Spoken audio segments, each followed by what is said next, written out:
Hello everyone, welcome to DVCon 2021. My name is Aditya Kumar and I would be presenting my paper titled Robust Physical Layer IP Verification for DDR4-3DS Memory by Channel Modeling. We would start the presentation by understanding the latest development in the VLSI industry and the rapid changes which are undergoing. We would then briefly understand about the architecture of DDR4 3DS memory, which was employed for the verification of DDR5. We would then understand the challenges posed to the verification engineers due to the developments happening in the VLSI industry and the motivation for using channel model for the verification of DDR5. The test bench architecture used for the verification of DDR5 would also be discussed. We will understand how the in-house developed channel model was made and what are the features supported by it. We would also understand how the channel model was useful in finding bugs early in the design during the verification of DDR5 supporting DDR4 3DS memory, which gave us more confidence to the design verification. We would end the presentation with summary and future scope, followed by Q&A. We are at the critical juncture of the VLSI industry where new technologies like superscalar, quantum computing, carbon nanotubes, and the spintronics are undergoing many improvements. The length of the channel between the source and the drain, which define the technology node, is decreasing over the years. Figure 1 shows the foundry roadmaps of the different fabrication companies. As can be seen in the figure, the technology has been scaling from about 16 nanometers in the year 2015 to about 10 nanometers in the next year. The technology node was about 7 nanometers to 5 nanometers between the years 2017 to the year 2020. At present, we have transistors as low as 4 nanometers in technology. Also, active research is happening in developing transistors even smaller than this. With the decrease in the technology node, there have been newer geometries which have come into play. Transistors have evolved from the classical planar FET to the planar double gate to the FinFET. In FinFET, the gate wraps around the channel and the source and drain acts as fin on the silicon surface. This later evolved to tri-gate FinFET, where two or more fins are surrounded on three sides by the gate, and further to GAA FET, the gate all around FET, where the channel is surrounded by the gate on all the sides. GAA transistors can be based on either nanowires or stacked nanosheets, aligned either parallel or perpendicular to the substrate. The industry consensus has gradually converged on using horizontally stacked nanosheets as the best alternative for the 5 nanometer generation. These devices start with alternating layers of silicon and silicon germanium patterned into pillars. At sub 3 nanometer technology, the development is happening on designing vertically complementary FET called the CFET, putting the NFET below the PFET in a standard cell. These designs depend on the junctionless devices with two complementary nanosheets separated by an oxide layer. Memory is an integral part of all the computation. In most cases, memory is a bottleneck in the performance of the processor and thus it has undergone many changes, as can be seen in the figure 3, the DRAM roadmap. The JEDEC organization, which specifies the standards of DRAM, has defined and developed three DRAM categories of standards to help the designers meet power, performance, and area requirements for their target applications. These are namely standard DDR, mobile DDR, and the graphics DDR. Standard DDR targets servers, cloud computing, networking, laptop, desktop, and the consumer application, allowing wider channel widths, high densities, and different form factors. DDR4 has been the most popular standard in this category since the year 2013. DDR5 devices are also expected to be available in the near future. The mobile DDR target mobile and the automotive segments, which are very sensitive to area and power, offering narrower channel widths and several low power operating states. The de facto standard today is the LPDDR4 with LPDDR5X devices expected to be present in the near future. Graphics DDR target the data intensive application requiring a very high throughput, such as graphics related application, the data center acceleration, and AI artificial intelligence. Graphics DDR, GDDR, and the high bandwidth memory HBM are the standard in this category. Figure 3 shows the DRAM roadmaps of the different DRAM manufacturing companies. Among them, Samsung is a world leader. Now, we will briefly understand about the architecture of DDR4 3DS memory, which has been used for the verification of DDR5. DDR4 3DS stands for Double Data Rate 4th Generation 3-dimensional Stacked Memory. A conventional stacked solution like the DDR4 consists of a redistribution layer which redistributes the signal to the different dies using the bonding wires. However, it provides high loading. In contrast to this, a TSV solution like the DDR4 3DS, an etching technique is used to connect the master die, the bottommost die, with the other dies, the slave dies. The master chip is the only interface that communicates with the memory controller over the data buffer on an LRDIMM. The TSV is an effective solution for achieving more capacity in less unit volume without adding bus loading as compared to adding more packages or modems with more loading. It has improved turnaround time due to seamless writes and reads. It also has high bandwidth and superior energy efficiency as compared to the multi-rank solutions. The structure of 3DS devices means that there is a potential for inter-stack operations to happen with less delay than inter-rank operation. The different stacks in DDR4 3DS are referred to as the logical ranks. The logical ranks are selected by chip ID signal. Each logical rank contains many banks and band groups. The DDR4 3DS memory presents a very complex and a closely knit structure where even slight variation in the nature of the signal may cause large concern. In the previous slides, we understood about the rapidly changing landscape of the VLSI industry and the complex architecture in the latest memory designs. These factors present a lot of challenges to the present day verification engineers. Verification takes up a large part during the development of a chip. The need of the hour is to produce low cost and high quality chip while meeting the strict time to market constraints. Hence, the role of verification engineer becomes even more important. Thus, there are many challenges knocking the doors of the verification engineers. The verification environment need to be robust in order to cater to the changing trends. There is a need to find bugs early in the design in order to avoid multiple respins and waste time. The strict time to market constraint mean that there is a requirement of high quality design and thus high quality verification to happen. We need to adopt the latest verification methodologies and the practices and hence enhance one's knowledge base as well. In order to meet these challenges during the verification of DDR5, we have been motivated to develop an in-house channel model. Figure 6 shows a memory subsystem. A memory subsystem consists of a memory controller and PHY, which interacts with the memory through the channel.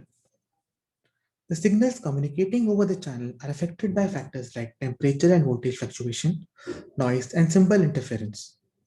These factors usually manifests in the form of skew, distortion, glitch, or crosstalk. In order to account for these factors during the verification, we have developed an in-house channel model. Hence, figure 7 shows the proposed verification approach. The commands which are sent by the memory controller are sent to the channel model, which adds appropriate disturbances and sends it to the memory. The channel model also behaves in a similar fashion when the commands are sent from the memory to the memory controller. Having a channel model enables us to find bugs early in the design during this communication process, which would otherwise have been found during the silicon validation stage. You would understand further about the channel model in detail and how it was used for the verification in the subsequent slides. Figure 8 shows the test bench architecture which was employed for verifying the DDR5. It shows the different components which were used during the verification. The memory controller uses the DA5 protocol to communicate with the design under test, which is the PHY. The PHY translates the DA5 protocols to the memory protocols and it transfers it to the channel model. The channel model applies user-defined disturbances and transmits it to the DDR4-3DS memory on its DIMM. The DDR4-3DS memory also routes the command sent by it through the channel model and then to the PHY, which later translates the memory protocol to the DFI protocol. We have used the verification IPs provided by the different DDA vendors for the DFI and for the DDR4-3DS memory component. Assertion checkers have been used for verifying the PHY functionality along with coverage, monitor, and scoreboard. We'll now understand the channel model and all its features in detail. The channel model is used to model the silicon effects during the digital verification. It is developed as a UVM standard component having agent and monitor. It is used to mimic the real-time effects which occur during the verification. Figure 9 shows a bird's eye view of the different features which are supported by the channel model. As can be seen in the slide, signal 1 is input to the channel model and signal 2 is the output of the channel model. Figure 9a shows an ideal scenario in the absence of the channel model. Hence, signal 1 and signal 2 are identical. Figure 9b shows a scenario where the signal 1 is skewed by some value as shown in the figure. In figure 9c, a distortion has been added to the input signal 1 on the left and on the right margin in order to generate the output signal, signal 2. In figure 9d, the duty cycle of the input signal has been varied, and in this case, the duty cycle has been decreased. Glitch can also be applied using the channel model. Figure 9e shows random glitches being applied on the input signal, signal 1. We will understand each of these features supported by the channel model in detail in the subsequent slides. When the output of one block is given as the input to the other block, skew may be introduced during the communication. Channel model can be used to model these skews. Figure 10 shows an example of this. It shows an original signal and a skewed signal, which is a skewed version or a delayed version of the original signal. The skew may be due to board delay, interface delay, or the DDR placement on the DIMM. The user can specify either the absolute value of delay to be applied on a signal or can also specify the relative skew between two signals as well. A distortion can also occur on the signal due to noise and signal interference. Channel model can be used to add distortion to reduce the valid window margin. As can be seen in figure 10, the valid window margin has been decreased by the left window distortion LWD and the right window distortion RWD. The user can specify the amount of left window distortion and the amount of right window distortion which is to be applied on the signals. Crosstalk. The distortion may also be generated due to the crosstalk effect. The channel model and simulate the inductive and capacitive interaction between the neighboring wires using the crosstalk model. The proposed crosstalk model is based on the capacitance coupling model. Figure 11 shows a block diagram of the crosstalk model. The crosstalk model takes the values of the signals as the input. It then compares the value of each bit with the neighboring bits. In our case, we have only considered two neighboring bits on its left and on its right. However, the user has the choice of taking how many neighbors during the crosstalk calculation. The value of each bit is compared with the value of the neighboring bits. If the values are opposite, the score is increased by 1. The accumulated score is multiplied by a scaling factor. The scaling factor can be configured by the user. The product gives the dynamic noise value. Table 1 shows an example of how crosstalk has been calculated for each of the bits. For example, in order to calculate the crosstalk for bit 5, we need to consider bit 3, bit 4, bit 6, and the bit 7 values. Since the bit 7 value is 1 and the bit 5 value is 0, which is opposite to each other, hence the score becomes 1. This score is multiplied by the scaling factor, which is 5 in our case, in order to give a dynamic noise value of 5 picoseconds. The duty cycle can also be varied because of the temperature and the voltage fluctuations. The channel model also has features to change the on and off states of the interface signals. Figure 12 shows the duty distortion and the glitch being applied using the channel model. It shows the original signal which has 50% duty cycle. The duty cycle has been varied in the duty distorted signal. The duty cycle is initially less than 50% and later it becomes more than 50%. The value of variation in the duty cycle can be specified by the user in the channel model. Random glitches can also occur when a signal communicates from one point to the other. The channel model can also be used to add glitches. Figure 12 shows random glitches being applied to the original signal. The width of the glitch can be specified by the user as well.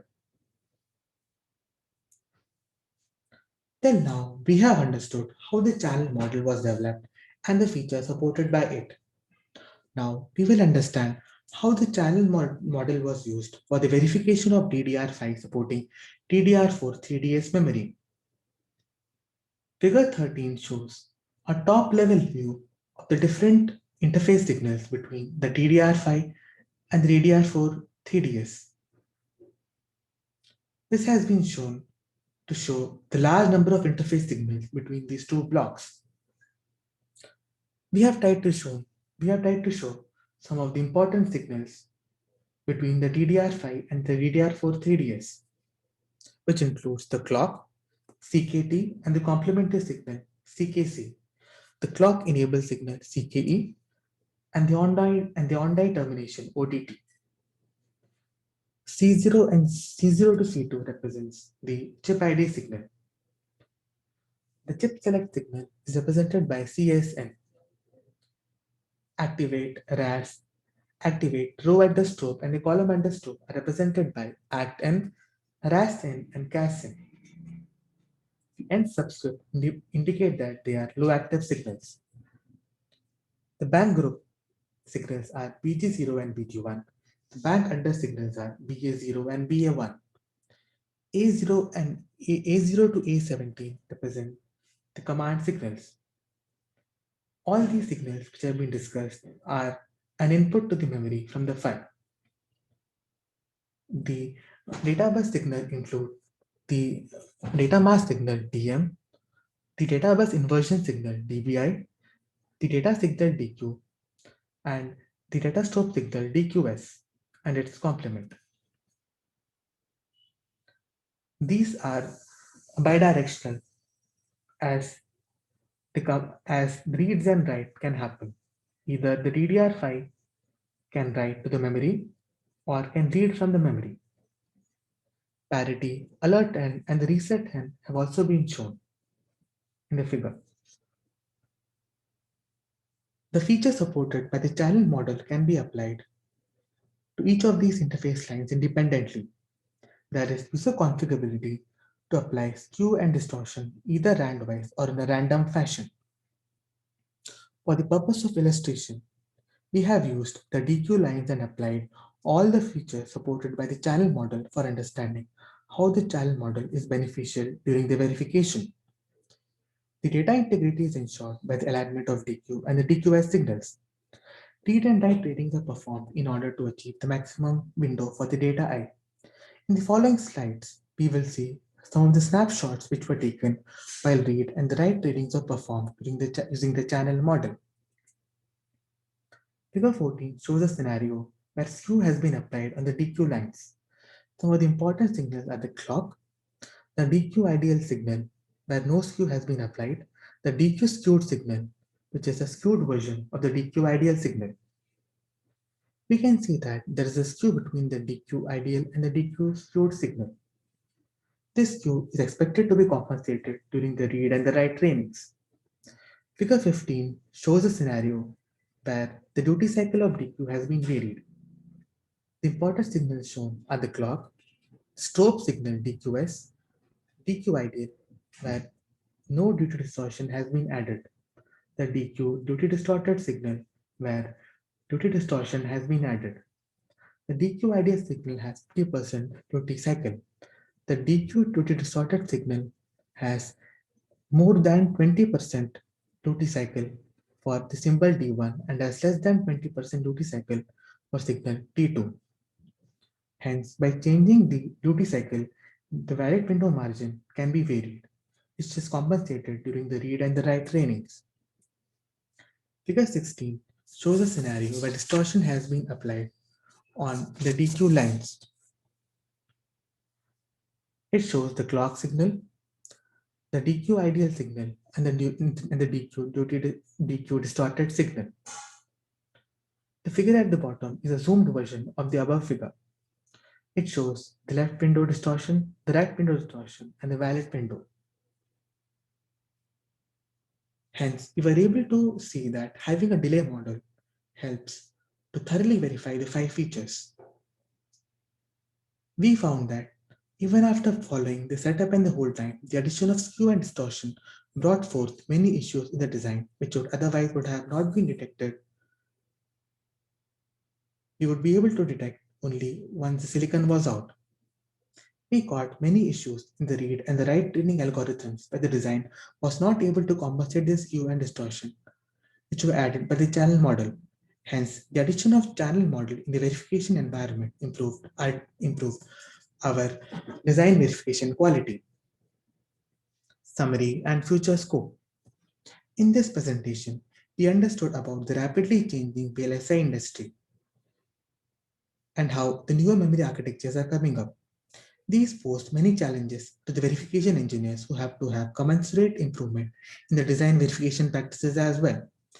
We then understood the motivation for using the channel model for the verification of DDR5 supporting DDR4-3DS memory. The test bench architecture was also explained. We then saw how the in-house channel model was developed in order to mimic the silicon effects during the verification along with the features supported by it. We then understood how the DDR5 supporting DDR4-3DS memory was verified in a robust fashion with an example of DQ signal. Thus, the channel model enabled us to find bugs early in the design and stress test the DUT. Since the channel model is a generic model, it can be used for verifying other designs as well. The proposed channel model is a very basic one and thus provides a lot of improvement for the future. The channel model can be modeled using real number modeling, frequency domain, and X models as well for characterizing the analog behavior in the digital domain. Factors like variable voltages, attenuation, and losses can also be considered in the future. I would like to thank DVCon for giving us the opportunity for presenting our paper. I would also like to thank the esteemed panelists and the participants for attending the presentation. Last but not the least, I would like to thank Samsung Semiconductor India R&D, SSAR, and all my co-authors and my colleagues who helped make it happen. Thank you.